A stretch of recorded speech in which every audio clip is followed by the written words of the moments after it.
विकासखंड मोहम्मदाबाद के ग्राम नगवा उर्फ नवापुर के नागा बाबा खेल मैदान में आज जय गुरुदेव सत्संग समारोह का आयोजन हुआ, जिसमें जय गुरुदेव धर्म प्रचारक संस्था मथुरा के राष्ट्रीय अध्यक्ष संत पंकज जी महाराज ने अपने संबोधन में कहा कि यह जन्म तुम्हें अनमोल मिला, जो चाहे इससे कमा बाबा, कुछ दीन कमा कुछ दुनिया कमा, कुछ हरि के हेत लगा बाबा।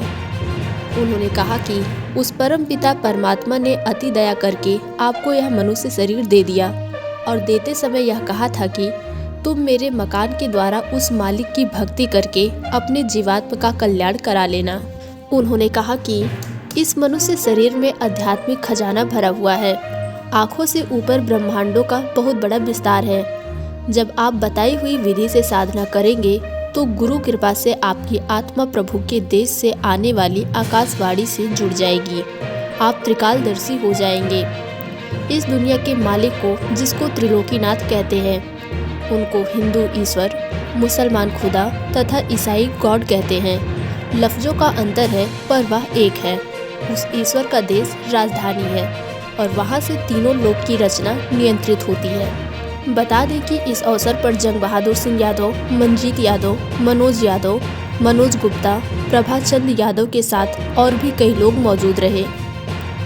लेकिन जिस वक्त ये 100 का भंडार खाली होगा, अरे टेलीफोन खड़क जाएंगे, तार पहुंच जाएंगे, संदेश पहुंच जाएंगे, सब रिश्ते नातेदार, सब कुटुंब परिवार वाले, सब अड़ोस पड़ोस वाले मिनटों सेकंडों में इकट्ठा हो जाएंगे।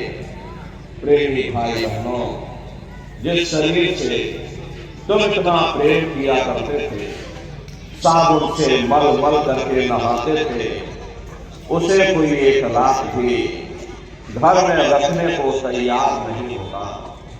कंधों पर लटका करके शमशान भूमि पर छोड़ करके आ जाते।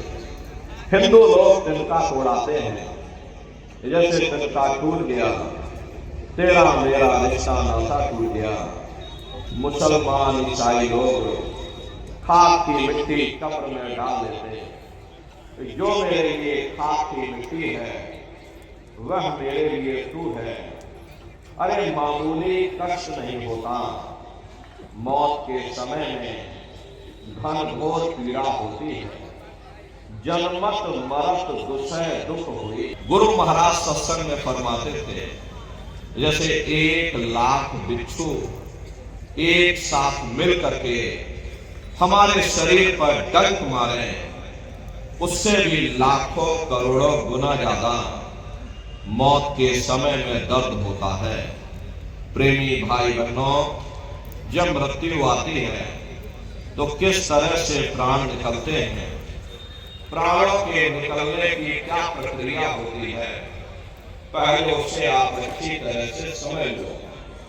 सिमटत घास श्वास उठ जावे, प्राणपति जब सिमट समावे, उस समय हमारी श्वासें रुक जाती हैं, शरीर की चेतना नीचे से सिमटने लगती है। तो सबसे पहले गुदा चक्र टूटता है, क्योंकि गुदा चक्र में पृथ्वी का वास होता है।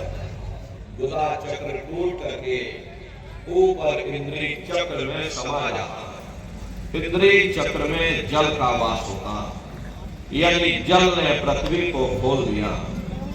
फिर जब इंद्रिय चक्र टूटेगा तो ऊपर नाभि चक्र में समा जाएगा।